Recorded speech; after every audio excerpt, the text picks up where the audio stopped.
حضرت محمد رسول اللہ صلی اللہ تعالیٰ علیہ وسلم نے اس گناہ کی طرف توجہ کروائی سے کی جانے والی بد نظری، وہ گناہ ہے آنکھوں کا زنا۔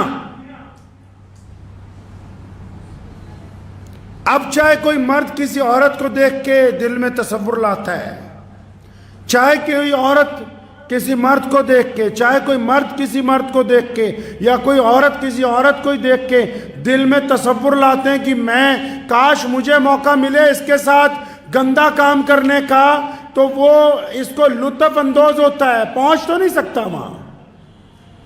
ہر بندہ قدرت نہیں رکھتا کہ وہ دوسرے کے جسم تک پہنچ جائے، لیکن دل میں تصور کرتا ہے۔ اور گناہ کی ابتدا کہاں سے ہوئی؟ گناہ کی ابتدا ان آنکھوں سے ہوئی۔ اب تو اس گناہ کو لوگ گناہ نہیں نہ سمجھتے، باہر سڑکوں پر چوراہوں پر ٹولیاں لگا کے بیٹھتے ہیں کہ جب یہاں سے کسی کی ماں بہن بیٹی گزرے گی تو اس کو دیکھیں گے، بعض لوگ تو تانے تک مارتے ہیں، اور بڑے بڑے لوگ چپ ہیں، اس گناہ کو گناہ ہی نہیں سمجھ رہے۔ اور اب اس گناہ نے اور آسانی کر دی، رات کو چپکے سے کمرے کی کنڈی لگا کے یوٹیوب کے اوپر، فیس بک کے اوپر گندی گندی تصویریں دیکھتے ہیں اور تصور کرتے ہیں کہ ہم یہ کریں گے۔ کیا کبھی یہ سوچا ہے کہ یہ جس طرف تم جا رہے ہو یہ ایسا بے لذت گناہ ہے جو آپ کو دنیا میں بھی ذلیل کرے گا، آخرت میں بھی ذلیل کرے گا، جو تمہارے دل کا بھی قتل کرے گا، جسم کو بھی کمزور کرے گا۔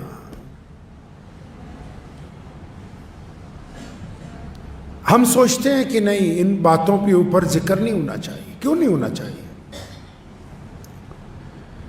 مرد اور عورت ایک دوسرے کی ضرورت ہے، لیکن کیا اس ضرورت کا طریقہ کار کیا ہونا چاہیے؟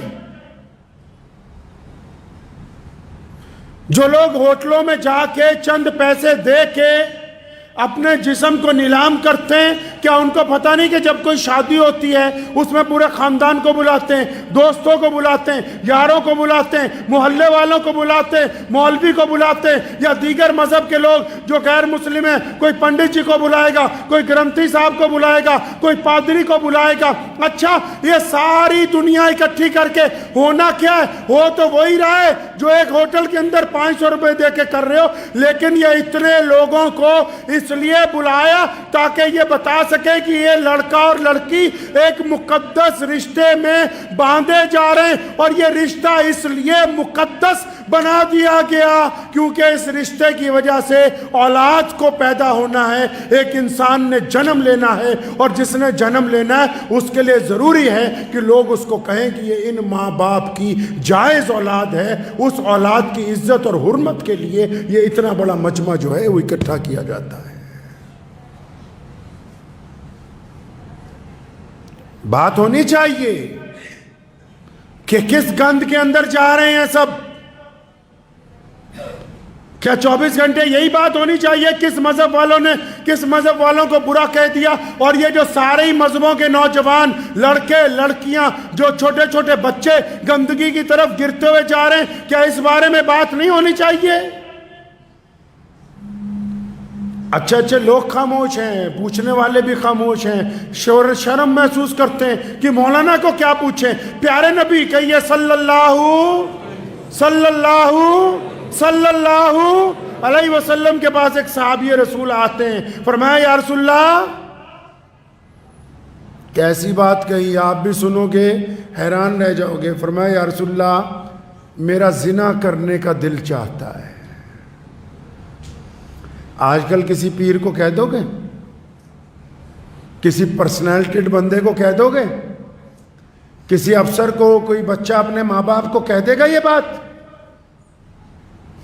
لیکن کیونکہ نبی علیہ الصلوۃ والسلام پوری کائنات کے لیے رحمت بن کے آئے ہیں، جس کے دل میں جو تکلیف ہے، جس کے دل میں جو روگ ہے، جس کے دل میں جو پریشانی ہے، وہ جاتا ہے نبی علیہ الصلوۃ والسلام سے عرض کرتا ہے۔ تو اس بندے نے آ کے کہا یا رسول اللہ، میرا تو دل چاہتا ہے کہ میں کسی کے ساتھ ایک رات گزاروں۔